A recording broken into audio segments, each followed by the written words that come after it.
There we go. All right. Hi, everybody. How are you? Welcome to the Big Valley Beekeepers Guild and our monthly meeting for August 2022. We have a couple of board members on our meeting tonight. We have Dave Marson and we have Paul Lockhart and myself, Cherie Sintes Glover. And we're super excited to have you here. Can everybody see my screen? Can I get a thumbs up or yay? Yes. Oh, excellent. Thank you. Whenever you're in presenter mode, it's always hard to see kind of what's going on around you. So, and all the different screens. But anyhow, so we typically welcome to our meeting. If this is your first one, we'd love for you to put your email address in the chat along with your name. Sometimes then screen names don't always match up with the person's name. So we want to make sure we have that. We're not going to sell it. We basically will let you know about our next meeting. We typically meet the second Thursday of every month. And if we're meeting in person, we actually try to meet at a place where we can have a social and dinner time. Then we do our testing of our AV, and then we get our program started at 6:30. We try to wrap up between 7:45 and 8. Sometimes it's a little closer to 7:30. It just kind of depends. But we're glad that you joined us today for tonight's meeting. And there we go. I want to share some news and updates about the Big Valley Beekeepers Guild before we introduce our guest speaker tonight. So here's some really great stuff that's coming up. First of all, we are recruiting for a board of director as well as a director in waiting. So if this is something that you're interested in doing, we'd love to have you. I swear it takes less than an hour a month. And we do, as a board, we try to meet at least quarterly, but we do a lot of just communication through email and text messages. But it's not really that hard. And we have Dave Marson, who is looking to retire at the end of the year. We got him to stick on for a couple more months, and he's been a great help to us. So, so we're looking for a director in waiting and another director as well. So if you're interested, talk to us. We'd love to get you on board with us, and you'll have an impact on what we do and going into our next year. So, so I want to make sure that everyone's aware of that great need that we have. Something else coming up. This is such a busy month. We actually have the Pollinators Exhibit. This is taking place at the Mickey's Grove Park in Lodi and at the San Joaquin Historical Society and Museum. They've asked us to have a booth at the Pollinators Exhibit. It's going to be there for a couple months, but they're having a huge grand opening and open house, which is going to be August 20th. And we're going to have a booth. We'd love to look for some volunteers to talk about beekeeping, why people should be getting into beekeeping, maybe talk about the guild. The hours will be from 11 to 3, so not a huge long day, and we'll make sure that we have things set up. So if you're interested in helping us out, even for an hour or two on the 20th, please let us know. We'd love to. You're welcome to email us or send me a private message. Something else very cool that we're super excited about is we have partnered with the Lodi Chamber of Commerce. And on their very last Thursday in August, and this is their very last farmers market for this year.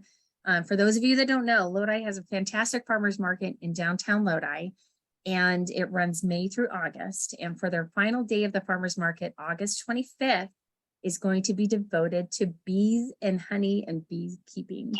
And just a heads up, keep an eye out if you're watching Good Day Sacramento. On the morning of Thursday, August 18th, there's a good chance that we'll be on there talking about the honey tasting. So make sure to mark your calendars and watch that. But August 25th from 5 to 8 p.m., we are going to have basically 3 different sessions of mini honey tasting. People can pay only $10. They can get their tickets online. And we're looking for another 1 or 2 beekeepers to donate their honey for that tasting. Now, the cool thing is that if you're a member of the Big Valley Beekeepers Guild, or you donate your honey, we're actually going to have people bring their honey to sell in exchange for donating some for the tastings. And we're also looking for other people that have booths for whatever kind of bee related thing you have, whether it's bee art or beekeeping equipment. Maybe you have some extra boxes that you want to sell, whatever the case might be. You can bring it. They're not going to charge our group or our group's members for a booth fee. this is in exchange for making this partnership happen with this night. So if you're interested, let us know. It's going to be super exciting and really just a great community event to have some great exposure. So if you want more information about that, let us know. There was some questions that came up on the Facebook page, and that had to do with the honey sales and if we really needed a permit. What the chamber has assured us is that no one will be coming around to ask for your license or permit. The way that the state views it is that if you're only selling honey at something like this, maybe once or twice a year, you really don't need that cottage permit. Instead, what we'll have you do is actually fill out a form through the that I'll collect from you for the chamber, and we'll turn that into the chamber. They don't take that form anywhere else. They just keep it in their office in case they need to refer to it at some point down the road. So, so I want to make sure everyone's aware of that so that we can get just one or two last donations of honey if we can. So, all right. Any questions? Any questions so far? No, I think we're good. Okay. Something else we want to announce, which I think is just, this is so exciting. We are doing so much this year, and this has been a big year for our guild, is we were graciously provided and given and gifted these fantastic membership pins. These were donated by Melissa and Bill Burdick, and I think Bill is on the line. Thank you, Bill, so very much. The picture does not do these pins justice, but these will be our new 2023 membership pins. We're going to talk about it a little bit more in our next meetings when we start our membership drive. For those of you that don't know, we do annual memberships. So your membership is a calendar year from January 1 to December 31st, no matter when you join. We are looking to increase our membership rates for next year, but we're really hoping to include a membership pin such like, well, one of these. So they're super cool. And I am wearing, oops, it's on the side. I'm wearing mine. But we are just thrilled about these pins, and they just look absolutely gorgeous. So those are there and ready for us. Something else that's super cool. One of our brand new members this year, her name is Rosalind, and she actually owns a company called Advertising Magic, and they are helping us with t-shirts. This is crazy exciting because we've been wanting our own guild t-shirts for a long time, and to finally kind of get to the point where we'll get these initial ones out. Our goal is to have them in time for the Pollinators Exhibit and for the honey tasting, because we would love for everyone to get one and to wear it during the event and show our Big Valley Beekeepers Guild pride. And it is basically we'll be selling them for $25, and thankfully to Rosalind, we were able to get our costs down really, really low. So this will be a little bit of a fundraiser for us as well. So I can't wait to show you. So here's what they look like. We're going with 2 colors, the same design on each shirt. There's going to be this wonderful indigo blue, as well as a gray, an ash gray. And what is even more neat is that on the back, we'll actually have our website address, educating and supporting local beekeepers, and then the definition of a beekeeper. And this is probably besides the logo, this is my most favorite part of the shirt. Basically it says beekeeper, right? It's a noun, how to pronounce it. And it says, like a normal person, but cooler. Also see bee whisperer, hive ninja, and apiarist. So super, super cool. We're excited to have those, and we can't wait to have them available for everyone to get in time for all these events. So just a couple last things. Number one, if you want to be a sponsor for our meeting, let us know. It's $15 to sponsor us for our Zoom meeting each month. And we are wanting to start planning for our Christmas and holiday party. So if you'd like to help us with that or any of that planning, please contact Barbara. I'm not sure if Barbara's on, but she is our volunteer coordinator. And then just looking ahead, right? We're thinking about, do we want to do a very simple fall bee class? Maybe what does our spring bee class need to look like? And maybe a field day. And really a big item is finding a new monthly location. Right now, we've been meeting at Julie and Raleigh's cafe in Lodi on Lodi Avenue. And unfortunately, well, I guess fortunately, we're outgrowing the location. It's a fantastic, they have great food and we love meeting there, and they've always been very just wonderful hosts for us, but we do need to find a new monthly location. So if you have a church that you go to, if you belong to maybe a winery, or if there's some kind of location in the Lodi vicinity that seems to be centrally located for all of us, please let us know, because we would love to be able to find a location that supports beekeeping, maybe lets us use the facility for 2 hours once a month at no charge, and really helps us out. So let us know if you have any connections in the area. All right, so with that, woo, we got through all of our announcements. Now we're going to get on to our main topic. So tonight's topic is top bar hive management. And this has been something on my radar for a long time. And we're excited to have Chuck here. Chuck is actually a member of Eldorado Beekeepers. He also completed the apprentice level master beekeeper at UC Davis. He's an agricultural engineer by training, and he actually started beekeeping as a hobby in 2013. He's an avid learner of bee knowledge, and he's given many talks on beginning beekeeping, top bar hives, overwintering, ventilation, installation in the hive. He's actually built all of his top bar hives and currently has 7 colonies in his top bar hives. That's a mouthful. But we're so glad to have him, because whether you're a new beekeeper or you're a seasoned beekeeper, this is a great one to explore and maybe expand your beekeeping. So with that, I'm going to stop sharing my screen, and I'm going to go ahead and let Chuck, if you want to share your screen.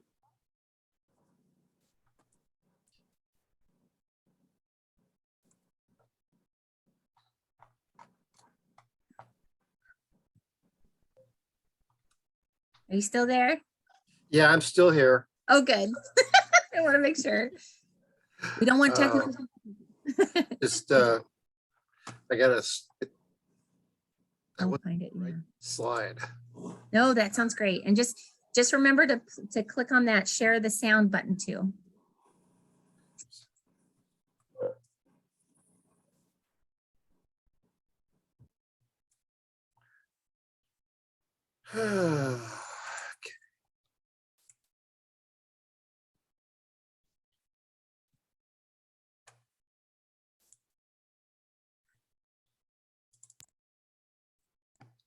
Got it. All right. Very good.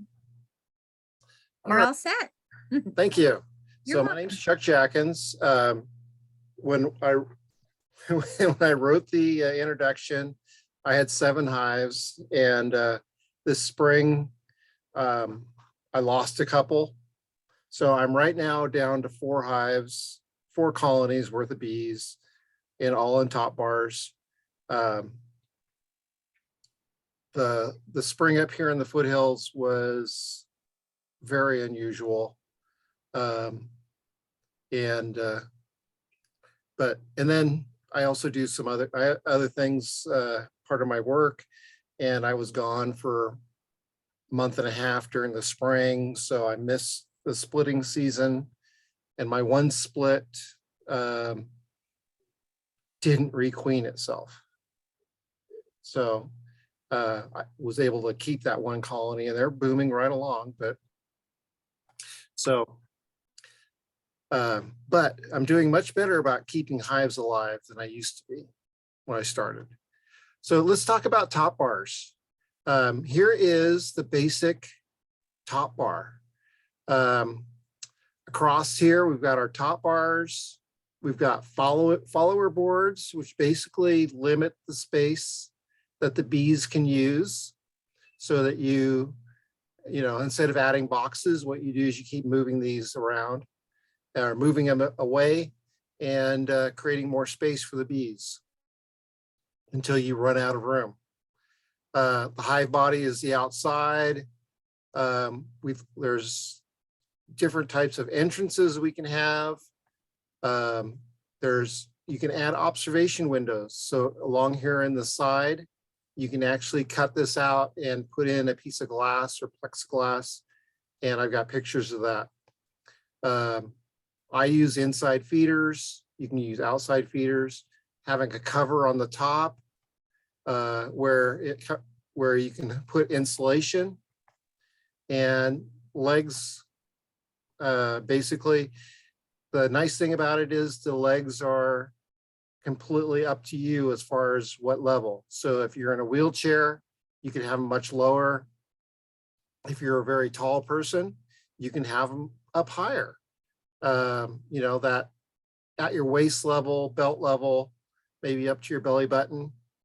You know, makes it easy on your back and all of that. Next slide. So let's talk about entrances. So in the top left corner, this is a periscope entrance. Basically, you can see the landing board. So the bees land on that, and then that front board covers an area that's about 3.5 inches wide and about 1/2 inch deep and about 3 inches tall. So the bees go in there, go up the sides, and then there's holes, as the bottom left shows. There's 3 holes that the top of the periscope entrance covers up. And that's what I use. I'll talk about why that's an advantage later on. Follower boards. This is my follower board and feeder. You can see where the jar fits in. And on the bottom picture, where this little shelf is where the jar fits so that you can see it through the observation window. And the bees have a hole underneath that they can go through to access the bottom of the jar. And it's not a real tight fit, but as long as it's less than 1/2 a bee size, then they just propolize it, and not too many bees. What I've found is that this area where the observation window is, the area where the feeder is tends to be the graveyard. So you can keep track of what the dead bees look like and that type of thing. Next slide. Top bars. So this is the guts of the whole system that you're working with, is that you want the bees to attach the comb to the top bar. You want it to hold firm onto that, and you want them to build it straight, hopefully in the center of the bar. And there's a couple different, if you read through the literature, it can, the brood comb anywhere from 1.25 inches to 1.5 inches wide. And if you want to use, if you're using then comb or doing top bars strictly for honey, 1.5 inches to 3 1.75 inches. But you could also use spacers to do that. I make all of my bars 1.5 inches because, and these are the pick on the bottom right side. That's my bars that I make. Those are lath, 1x2 lath that you buy at Home Depot. And an 8-foot piece gives you 5 bars, and they're a couple dollars a piece. And then on my table saw, I cut out triangles and I staple them on, and if I remember, I glue them on also. And that's the comb guide. So I use the triangle piece of wood. Some people use a piece of plastic foundation or wax foundation to starter strip. If you're fancy on a table saw and have the equipment, you can actually mill the top bar with a starter bar on it, all from one piece of wood. You can also use popsicle sticks in a groove for this. The top right corner is actually a string that's been dipped in wax and then stretched out across that bar and gives the bees somewhere to start. Next slide. The follower board. So there's different, I've got some different examples here. And basically it's got to fit fairly snugly, but not, you know, you can have gaps and those type of things. The bees will fill them in. This one on the bottom left side, they have a hole they can go through. At the bottom, you can put a feeder there. You can also put a screen on the feeder or on this hole, just for a little ventilation. I find that all it does is it makes it easier for the bees to dump the dead bodies on the other side, and do that. So here's another picture of my follower board. And then on the right-hand side is basically an inline feeder that's acting as a follower board. And this one's homemade. Basically, you go in and you seal it up so that it holds liquid, and you can pour your sugar water in there and do that. I just have a hard time getting the wood to seal or whatever when I've tried it once, and I never could get one that would hold the liquid in it and not warp and not do all those funny things. So I've just gone to the jars. Makes it easy, just like if you're using a Boardman feeder. You can also, on the other side of your follower board, you can put a piece of wire mesh that you can press your pollen patties into to hold it. I usually just put them on the bottom screen and leave the paper on the bottom and a quarter patty at a time. And that's usually sufficient, and they go through enough of it before it gets too hard or the wax moths get into it. Next slide. So entrances on top bars, there's a lot of different choices, and you'll see a lot of different ones. Slotted or holes. So looking down here at the bottom, you can have a reduced entrance that goes across, full entrance all the way across. You can have multiple holes, and the bees will propolize the holes to what they want to use. Depending on your management system, you can put the holes in the center, and that way you use 2 follower boards. And however, I sort of disagree with the philosophy of this, is that what ends up happening is that your brood area gets close to your holes, and they put honey on either side. So if in the wintertime or in the fall, you either have to move all the honey to one side so they don't run out of honey, because if they were on one side and they had all the bars on the other side full of honey, they would never be able to make the crossing to it. That's why I like an entrance on the end, and then they'll put the brood closest to the entrance and then build the honey out towards the back, towards the follower board. And as you need more space, you can add and move the follower board and add some blank bars in. And I'll talk about that some more too.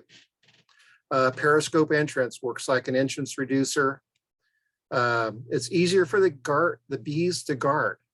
If you look at it, if for a wasp to land on the platform, crawl inside, crawl up this, they've got about a 4-inch path that they've got to go through. The guard bees have about 4 inches worth of time, whereas in a Langstroth, you know, it's a half an inch to 3/4 of an inch, or maybe a little more. So there's not a lot of defensive time or space once those wasps get in. The other advantage, and I think I'll cover it, but I'll do it right now, is that when you have, they're drying out their nectar, there's a lot of smell going on in the air. And if that entrance is pumping out that honey smell, then the robbers who are going in, once they start robbing, they're starting to break open those cells, they get the honey smell, and it just adds to itself. With this periscoping entrance, the smell, there's not a lot of ventilation that comes through the periscoping entrance. So it's more like what you'd find in a tree type of thing. So I almost have no problem with robbers. Where I do see robbers is on my screened bottom board. And my screened bottom board is only about 4 inches wide at the bottom and the length of the hive. So, and it's a built-in mouse guard because the mouse just can't make those corners, plus the guard bees are there. Next slide. So pros and cons of top bars. There's no heavy boxes to lift on and lift off, which really helps your back because I want to be an old beekeeper. And, you know, that's probably the main reason a lot of people stop beekeeping is that they hurt their back or they never, or they've have a bad back. You know, the Langstroths that I use are 8-frame mediums, which I'm limited to about 40 pounds. And they're still too much for me to do without thinking really seriously about it. So when you're lifting a bar that's full of honey, you're looking at between 5 and 7 pounds. And you're using both hands and you're lifting it from waist level. The simplicity of the top bar is that it's totally self-contained. All your equipment is there in one place. You don't have to have, you know, boxes of storage of supers, drawn comb. You're limited to, you know, what your drawn comb is what you have in your hive. They're easy to build. If this is the hive of choice for third world countries, because you can build it out of anything. Woven sticks and cow dung. People build them out of adobe. Anything you want to, once you form that shape.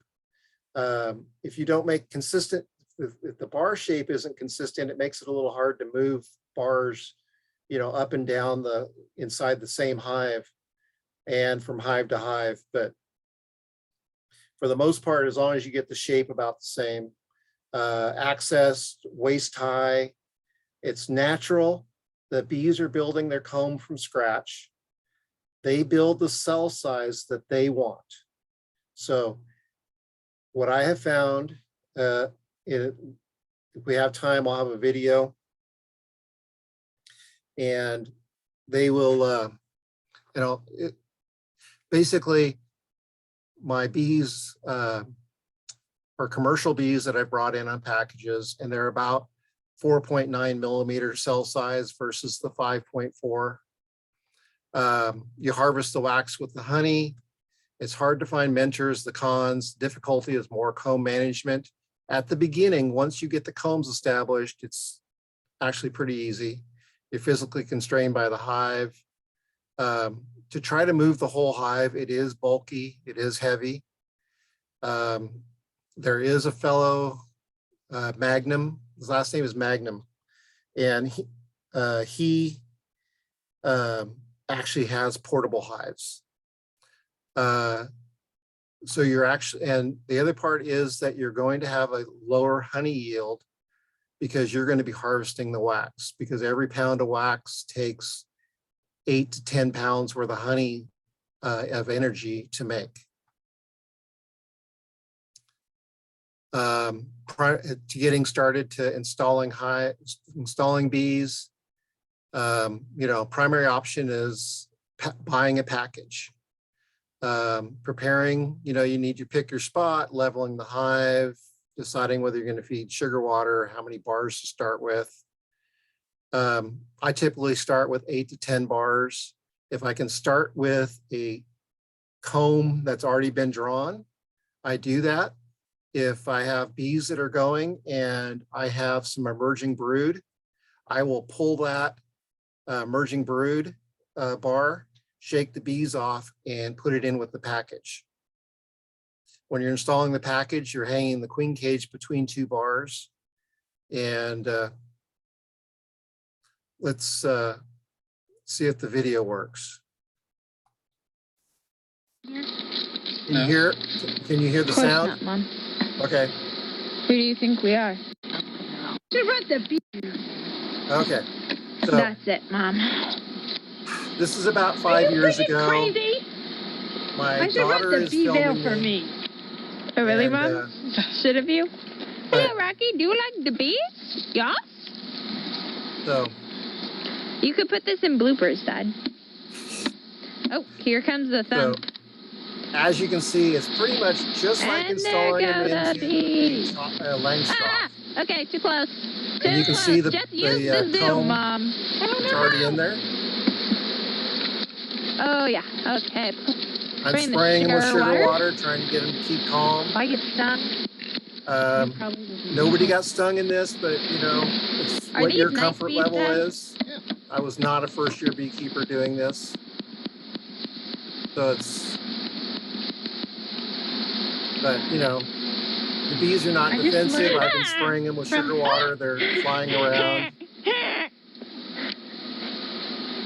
You just learned what? There's the glasses on. You did. Now filling in, putting the top bars back in, and I've got the queen cage with a little bees. With Are a you business finding card your to home hold nicely? so it doesn't fall in. Oh, you're getting too close to me. House number 1. House number 2. Oh, it's house number 3. Oh, I'm at 3 and 4. 1 and 2 are over there. So. Sorry, Mom. So it really doesn't take much. I mean, it's installing bees. I've just, with my daughter's narration and my wife standing there playing on her phone and the dog being there and all that, I just haven't tried to do another video.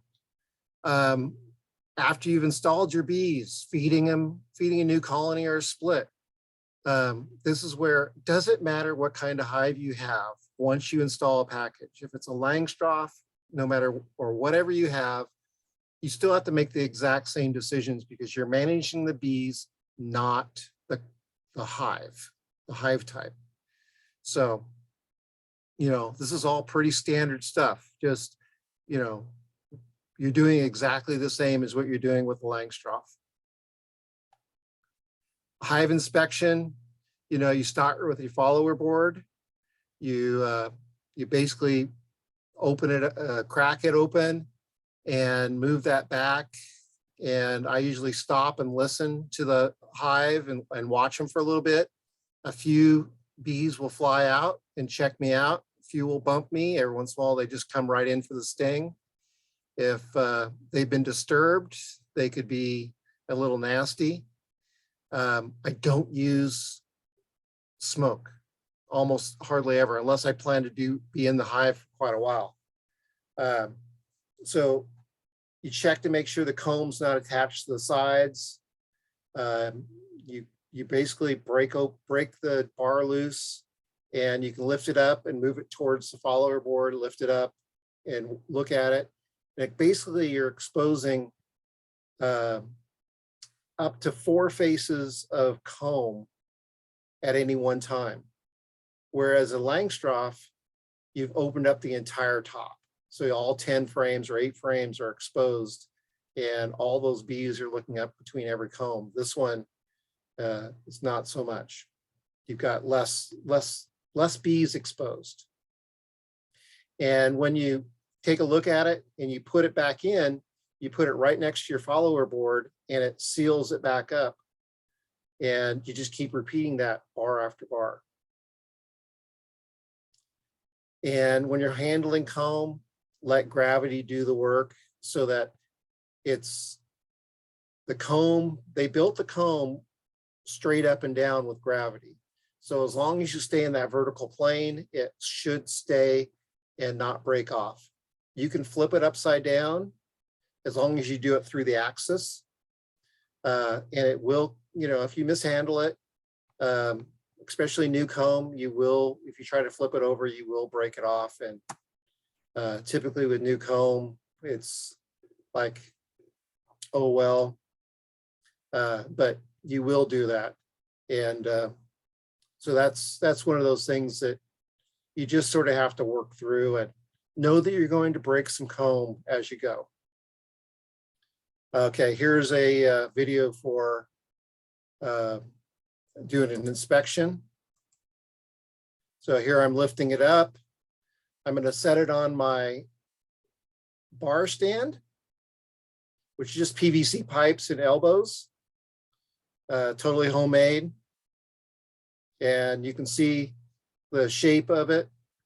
And I was measuring across 10 cells to see how big it was, just to see what the cell size was. That was what I was starting to do. Key concepts for comb management are one and only comb per bar, straight combs, try to have them centered. They're free hanging. You can move, if you build your top bars all the same, it's sort of the same principle as Langstrof's, is that you can move from a deep to a deep. You can move from a shallow to a shallow. Well, with top bar, if they're all the same, you can move from one to the next, so that if you need brood or eggs in case of you have a queen failure, you can do that. You know, or cat brood if you need to boost them up. You can take one comb out. If you know there's a comb of honey that's capped and you want to take it out and harvest it, you can do that. You can reorder the comb just like you can in a Langstroth. So at the outsides where they're not building comb, you can put those towards the center. And this basically, as they're building out, how you start new comb is in the brood area. You separate two straight brood combs and put a blank bar in between. That's 710. So we're doing pretty good as far as time.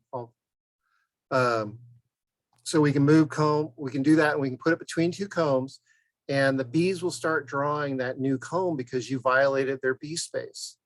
But because it's between two straight combs of brood, they're not going to extend out the brood comb like they will honeycomb. Sometimes I forget and I've put a blank bar in and not really paying attention between brood and honey, and they will extend the honey out almost a ½ inch, trying to fill in that space. But if you do it between two brood combs, just like you do in a Langstroth, they'll build nice straight comb. Testing for varroa, does it matter what kind of hive you have? It doesn't. You know, you're going to do alcohol washes, sugar roll, whatever. You have to be a little more careful getting the bees off the comb. But if you pick a comb that's older, that's brown, has been used for brood, it's pretty tough. And you can actually, you know, either bump it, or you can do a quick shake, or you can even brush the bees off with grass or whatever. ½ cup of bees. And I tend to be, my IPM tends to be management without chemicals. If I need to resort to a chemical, I use oxalic acid, and that's all I've used. I haven't used anything else besides oxalic acid vapor. And I rarely do that. If once a year is probably, I've been treatment free except for managing the hives probably most years. So out of 7 or 8 years, I've probably been completely oxalic acid free 3 or 4 of those years. So consideration before harvest. You know, how many drawn bars you need in a comb to make them over winter. I use the standard that there should be at least 15 drawn combs before you think about harvesting anything. You need probably about 5 honey bars, and there should be probably another 5 bars that have that nice arch of honey above the brood. And that's probably enough honey for the bees to make it over winter around here. Which bar to choose? 90% of the honey needs to be capped. Not the whole bar doesn't have to be filled up with honey, but so there can be some uncapped nectar and there should be some empty cells. I've tended to keep moving the brood comb out into the honey area, and so that I harvest old brood comb. So after 3 or 4 years, it becomes honey, goes into honey, and I harvest it. Cut and strain, you cut it off from the bar. You take the whole, and what's left over, you put between 2 brood combs, and they'll clean the honey out of it and start new comb. The equipment I need is a strainer, colander, or a bowl. And I use a 1-gallon paint strainer that you buy from Home Depot. It's that mesh, and the only difference between it and food grade strainer is that I wash mine first with Dawn to make sure that it is clean, and let it dry and do that. So, you know, I wouldn't fault you for using a food grade one, but the Home Depot paint strainers work pretty good. And just line your colander with it, dump your comb, honeycomb in there, slice it up with a knife. You can use a potato masher and let it strain. Now, it didn't sound like much honey was needed for the winter, but you've got, let's say, 5 bars, which is about 25 pounds of honey, and some others, and they'll typically not use it all. And that's because inside the hive, the insulation values, the heat from a cluster, figuring this is a winter, the heat rises and it hits the top bar. Well, those top bars are all put together. They're all meshed together. And if there's any gaps, they've propolized them. So there's no air movement between the inside the hive and through the bars. So that means the air movement has, once that heat rises, it starts moving to the sides right here. And then as it cools, it falls down between the outside of the top bar or the hive frame, and moves down to the bottom, and either flows out of the hive or gets recirculated with the cluster. I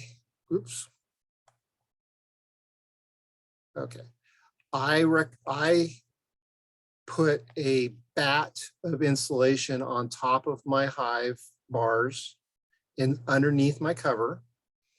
I use a 16-inch for of insulation, fiberglass insulation. I put it in plastic bags, or a plastic bag 4 feet long, and I put that on top of the hive.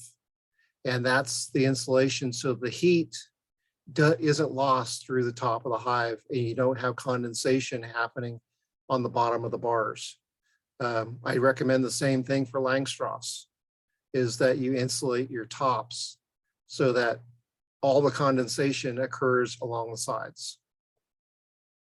But this is where somebody mentioned, and we'll come back to this, and if you look at this shape, if these sides were straight up and down and you used a deep frame, you could do this exact same thing with deep frames. The thing is that you need to seal over the top of the frame, of the Langstroth deep frame. You need to add a top bar to it so that you can push them together so that they seal. So I build these in my garage. As you can see here, here's the follower board on the bottom right, and there's the hole that the bees go in to that little area underneath where the feeder is. Here's the observation window. It's got glass in it. When you open up this, you don't expose the bees to air. You don't change the atmosphere. So there's really no change. So why are the bees getting excited when you open up a Langstroth and you pop open the lids? Because you've exposed the atmosphere in there and you're mixing it, and they're losing the heat, the temperature they're trying to maintain, they're losing the humidity. With the top bar, you have an observation window. You can open that up and you can leave it open for an hour.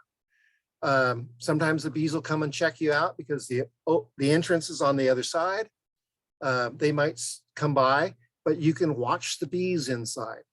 And great educational tool. Everybody's seen washboarding on the outside of a hive where it looks like they're scrubbing the outside of the hive. They do that exact same thing inside the hive, and you can watch them do it through the observation window. Skill saws is really about the only saw you need. Chop saw, table saw, a router, are bonus tools, make it easier. Electric screwdriver, tape measure, a square, and a wood bit. Pretty standard stuff, pretty easy to, not real expensive. Here is a list of resources. BioBees, Phil Chandler, he's the Barefoot Beekeeper. If you go back to his old stuff, that's where I got the idea for the Periscoping Entrance. And also I use a variation of his top bar plans to build my hives.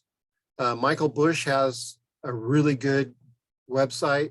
He's got a 3-volume book that if you buy his books, his website's got all the stuff on there. And then books and papers to download, to study. And the very bottom, there is a university manual on beekeeping. And if you go to that uniteddiversity.coop, look it up, and it's called a practical manual of beekeeping.pdf with the underscores, and you'll come up with this website. Last week it was still working. It's been working for about 4 years. It's a great book for free. Now, with any hive you have, we start out, we don't really know anything, and we start building up our confidence, and we get up to the top here, and man, we know everything. And then we kill bees, and we come down, and it's like the peak of Mount Stupid. And I did this for the first 4 years or 5 years of beekeeping, up and down this, back and forth, every time building up a little better. So this keeps repeating itself. the valley of despair at the bottom. I've killed all my bees. What am I going to do? Have to buy new bees. I have probably bought close to 30 packages in 8 or 10 years, or maybe not quite, 20 something packages. So I've killed a lot of bees. I've kept some alive, but you know, I keep getting better at it. And now that I'm 7 or 8 years into it, I can overwinter bees. I can, if I'm around in the spring, I usually build up and split and double my apiary size. I haven't bought bees the last 2 years. I've just been using the bees I have. So that is it for the presentation. Let me stop sharing and let's take some questions. It is 7:22. You did awesome, Chuck. Great timing. So I'm really sorry. I mean, the slideshow is basically some of the slides that I use for the top bar class that I taught this last spring. I'll teach it next spring. We started out with the El Dorado Beekeepers. We thought it 45 years, and it was like, you know what? This is a one-man show. We don't need to do, it's only about 4 hours. So we dropped the price down to $20 a person. Oh, wow. Few people, we had a few people attend. Next year, we're going to be at $20 a person. Basically, to help out the club a little bit with a little revenue. Any materials that I make or I build and I bring out, or I any materials that I hand out, you know, it just basically covers, and I don't take any money from the club. Oh gosh. So look for that next year, next spring. But you know, that's, you got, I did 4.5 hours of talking with that slideshow. So wow. So that was a compressed version. Well, and that was the compressed version. That was the compressed version. Yeah. And you know, feel free to email me questions also after this. And once we get established, I'll give you my cell number. And if you can't, I'm sure you could probably find it anyway, but I'm all text. Awesome. Well, thank you. Oh my gosh. So let's take a look to see what questions are in the chat. I'm going to scroll through. Is that okay? Or yeah. Do you wanna, yeah. So the first one was that about the long lang. So yes. What I find is the problem with the long lang is that the bar's honey isn't deep enough for a single bar, a single deep. It's not, it doesn't have enough depth to it, so that when they're almost at the bottom of the bar. The bar needs to be close to 10 to 12 inches deep of honey, of comb, so that the bees have insulation value. Otherwise, you need to use, most of the long langs use a modified deep that's almost a double deep, or at least a double medium in depth. And otherwise, the techniques are exactly the same, as long as you have that deep, as long as you have enough deep enough bar for overwintering and in the summer, so that they can maintain the temperature inside with their cooling for evaporation. Okay, so next question. Next one. So this one is, what is the difference between them? Oh, there we go. That was it, the long length straw and the top bar hive. What about just in general? I mean, you went through the pros and cons and of, you know, the difference between using a top bar hive and just your traditional length straw hive. So what attracted you, Chuck, to using the top bar hives? Have you always used the top bar hives? I started out with top bars. The first year I did beekeeping, I went and I worked with other people's hives when they would let me. all on Langstroths. I studied and I decided that I wanted to beekeep for the long term. Mhm. So I started when I was in my 50s and 52, I think, something like that. So I'm 60 now. So it's been 8 years. Mhm. And I've always worried about, hurting my back, and I'm not a, workout guy. So, I don't have the big, strong muscles, and it's just like, that was something that really drew me to it. Also, it's all natural comb, and with the amount of new pesticides that can be brought in, I'm recycling my comb every time I harvest a bar or I have a dead out and I harvest the wax on old comb. So I probably the oldest comb I have may be 3 or 4 years old. Wow. It Wow. always, recycling that wax and, melting it down after I harvest. I have blocks of wax, probably about 10 or 15 pounds, 20 pounds in my bee. Wow. But, and the bees get to build comb sizes, the comb size, exactly how they want. So in the center of the comb, they're building brood size. And as you move to the outside, it tends to be either honey or drone size. Mhm. And across the top, it tends to be honey sized. And then as along the bottoms, it's almost always drone size. And along the sides is drones, which in the winter or in spring, they start building up. They want to lay drones, so they lay them along the outside. We have a cold snap. And so the bees will concentrate on the female worker larvae and leave the boys to fend for themselves. If they freeze, so be it, they'll clean them out. But it's a buffer between those highly important female larvae that they need to hatch to build up for that spring flow.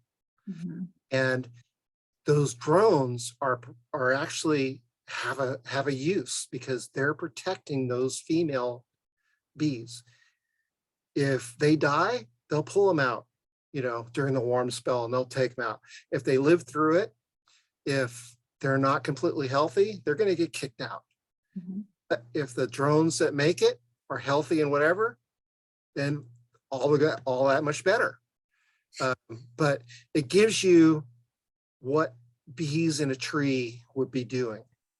The coldest part of the hive is going to be where the drones are.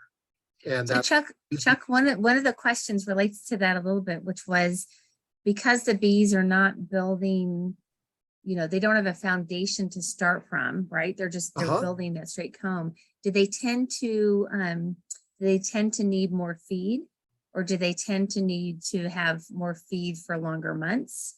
What do they need in order to build up all of that wax? It's absolutely no different than a Langstroth with just foundation. Oh, okay. All that, they have to build all of that wax up. It's pretty much exactly the same as foundationless. But the thing is that you're repeating that, building all that wax over and over again. And it tends not to be so much of a management decision. Oh, should I cull this wax or not? You're going to harvest honey, so therefore you take it out. And as you're putting new bars in, or you've cut wax, cut honey off, you put it between two brood. Well, that pushes everything back towards the honey area. So those combs as time goes on, keep working towards the honey area. So eventually, that's where you're harvesting the honey. And if once your bar is full, what's the option? You have to start pulling honey. So that's actually one of our questions too, is how do you extract the honey? So it sounds like you actually take off Do you just take off the comb off of the top Yeah, bar? you hold it up between your Mhm. hands and I take a knife and I just cut it along the bar Uh-huh. and drop it into a Tupperware. Oh, And then I try to fill the Tupperware with honeycomb and honey, Mm. and then put the lid on it and I stick it in the freezer oh, couple days, couple months, depends. I try to do 72 hours. That kills all the eggs and larvae of the wax moths that are in there, small hive beetles, whatever critters are living in there through the freezing process. And when you're doing the straining and all that, typically they float to the top and you're skimming them off, or mhm. they stay in the wax. And so, yeah, I just pulled out some that I got from this spring from a dead out in February. I just pulled the Tupperware.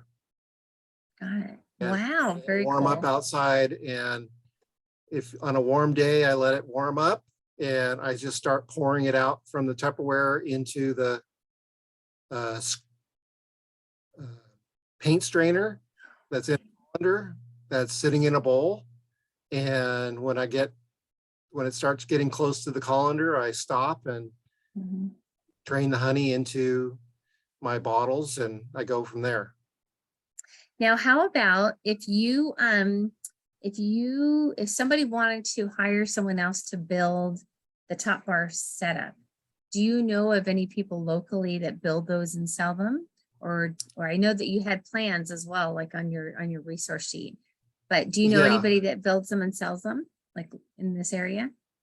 I do to, Oh, I'm like, I try to build a couple every year and I sell them. And I also build them out of recycled lumber from my deck that I oh. couple years ago. So my sides are 1.5 redwoods. And so it's pretty much, I do that. I would say, I'll share with you my plans and what differences I do from the Barefoot Beekeeper, Phil Chandler. I use the 25-degree sides. I make it a little deeper, and my bar width is the exact same as a Langstroth bar.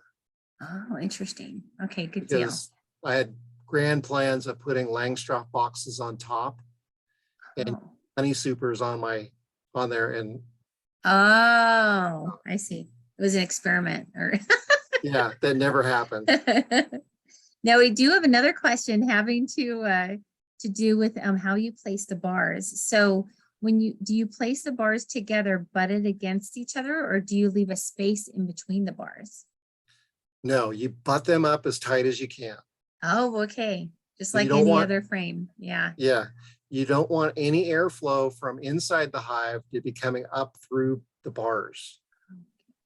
Okay. You want that to be the inside of the top of the tree. You want that to be Mhm. the tree inside that cavity. You want that cavity to be sealed off. Oh, got it. Put insulation on the top, because in a cavity in a tree, how many feet of wood is above that? Mhm. There's a lot of insulation, There's not in there. which is why I went to wider boards. Mm. So I use screen bottom, and I used to cover them up every year, and now I don't do it at all. I leave my screen bottoms open year round. I extend the sides of the top bar down about 2 inches past the screen so that the wind doesn't blow across the screen. Got it. Got it. And then how many top bars do you need to have ready for one package of bees? So for instance, because I know that you're growing those out. So Right. how many packages do you typically start with? I guess just one. Yeah. So, as with any type of beekeeping, 2 is it's best to start with, so you can have, Oh, you know, just like a Langstroth, you want 2 hives going so you can do comparisons. You know, and do that. You know, you start with a fairly small space, about 8 bars of space, and let them start building comb. And as you keep going back in there, because what they want to do is on those bars, they want to make that arch. They want to do an arch on those combs and go from bar to bar at the ends to wrap it around to make it stronger. So as you're beginning, you go in there, you know, bring it out and pull those ends that are starting to wrap around, pull them straight, and let them reattach them to the bar. Okay. And once you get 3 or 4 bars started, then you can go in and you can start putting a blank bar between 2 combs that are 3/4 of the way built out. Okay.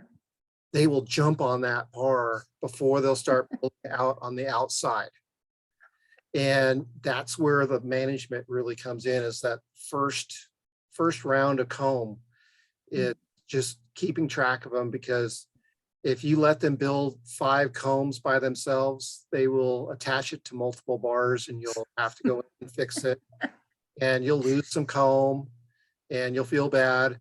Whereas if you just do it, you know, after they built this, you know, they have 3 or 4 just started, go in and make sure that they're doing okay, that they're putting at the center of the bars and push them around. How long does it take for the new wax to harden, just on average? About the 2nd brood cycle. Oh, okay. Okay. So it's the cocoons that make the Oh, stable. got it. Got it. All right. So gosh, let's see. So I don't see any more questions in the chat, but I'd love to open this up for anyone that would like to unmute themselves and maybe ask a question. Hi there, it's Trinell. Oh, there we go. Hi, Trinell. So, sorry, I had a quick question I sent to Chuck directly. The method you're talking about seems to kind of be more natural for the bees in the honey process. Is that fair to say? Yes. Yeah, because they're creating their own environment, basically. Right. And they want to build cell sizes that they want. And when the first ones built tended to be about 5.1 millimeter to 5.2 millimeter. And after 2 brood cycles, they're down to 5.0 to 4.9. So they automatically go to small cell. And my bees are small. Oh, They're not the bruiser bees that you get commercially. There's a noticeable difference in size.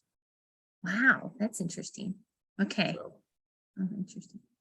All right. and Thank whether you. that helps Thank with, you, Trinell. you know, being treatment free or not, you know, that's been disproven so many times, but it seems to work for me.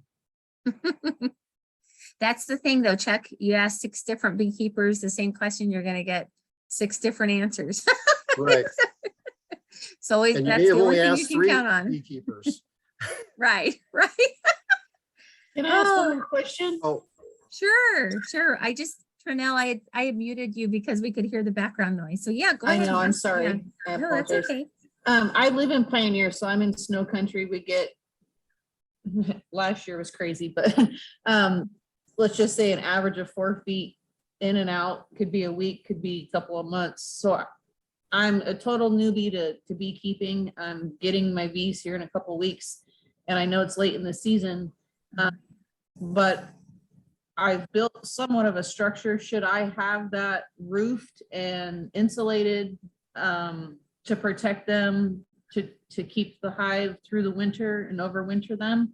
Or do they kind of hibernate in their hive and do they come out at all during the winter, or are they just stuck in the brood? they'll be clustering. They don't hibernate. Or, okay, But the important thing is that above, right up where you're above your, if you're doing Langstroths, above your inner cover, that's where the insulation needs to start. okay. And plenty of people use, you know, a regular Langstroth box, and they'll have 5 feet of snow piled on top of the hive, which actually provides that insulation that the bees need. So why not provide it ahead of time so that they can use it year round? That's what I was thinking. And honey production tends to be maybe 10 pounds of honey per hive. On a good year, 20 pounds maybe. I've never really managed for honey. I've managed for bee survival and trying to make bees. So yeah, I've never had enough honey to either sell. I give away hardly any. It's just a family. Oh. Was Yeah, that Melody's I'm question? I'm not looking to sell. I'm more about their survival and being their little helper, but I am looking to, well, the bees that I'm getting are the Russian, is it Canolian? I don't know if I'm pronouncing that properly. Carnolian. Carnolian, yeah, but they seem to do better in the colder environment. So Right. trying to take care of them best I can. Yeah. Good deal. Yeah. And, you know, if you worry about how you should set up the bees, just think, how have bees survived for 6 million years? Well, they've been doing it inside of cavities of trees. And how's the insulation? What's the insulation values inside of a tree that allows the bee to survive? And if you look at the honey use, energy use is between about 15 pounds total in a tree hive. Oh. Whereas a Langstroth with no insulation, just a top board, tends to be 60 pounds, 40 to 60 pounds or more, or 90 pounds in cold weather. Well, that's because 90 pounds of honey, the extra 70 pounds of honey went to heat loss. Thank you. Whole other subject that you can talk about. Whole other talk. There we go. And I think Chuck, you answered Melody's question then about how much honey you might get per hive per year.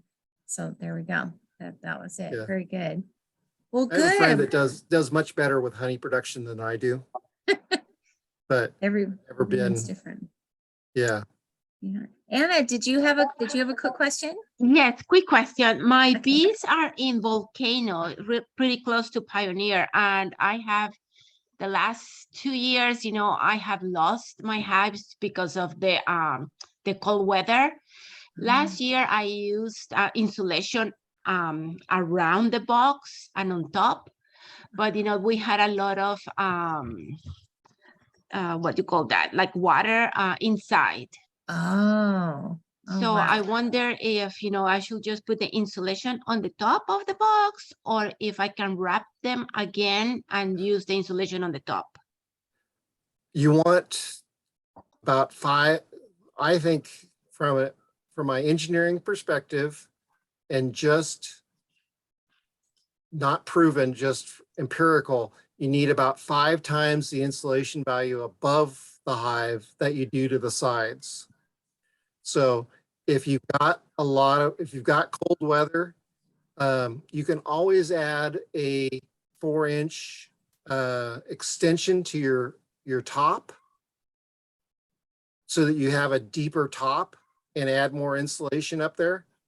I wouldn't worry about the side insulation so much because you want that condensation to occur on the sides. You're not getting a lot of heat loss through the sides, but you want that condensation to occur.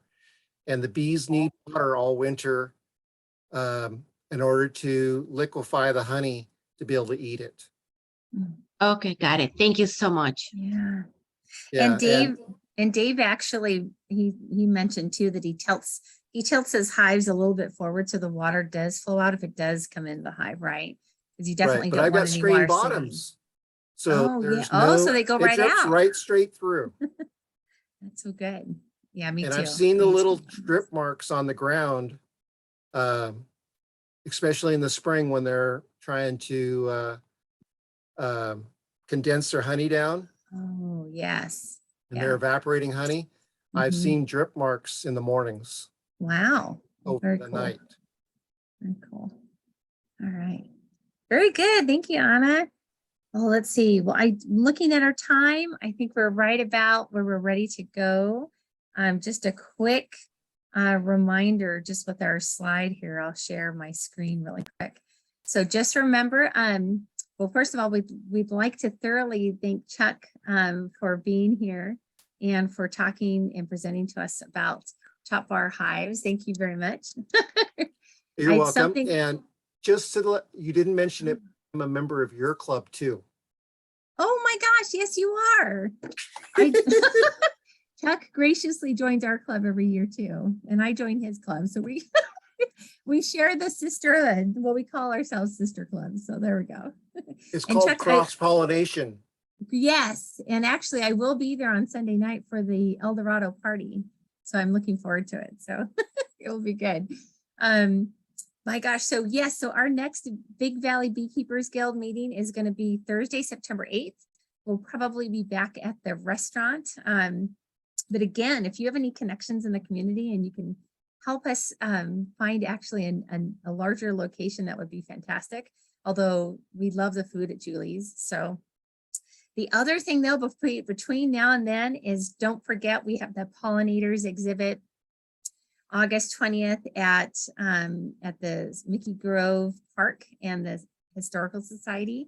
And then please, we would love to see you for the honey tasting event and just for your support, or if you'd like a booth, whatever we can do, which is coming up on August 25th. So if you need to reach us by email, it's bigvalleybeekeepers@gmail.com, or you can always message us on Facebook or even put a note in the chat. So with that, we want to wish everyone a great rest of your evening and look forward to chit-chatting on our Facebook group, and we'll talk to you soon. Thanks again, Chuck. I don't think he's there. I think he left. All right. Bye, everyone. Bye, thank you.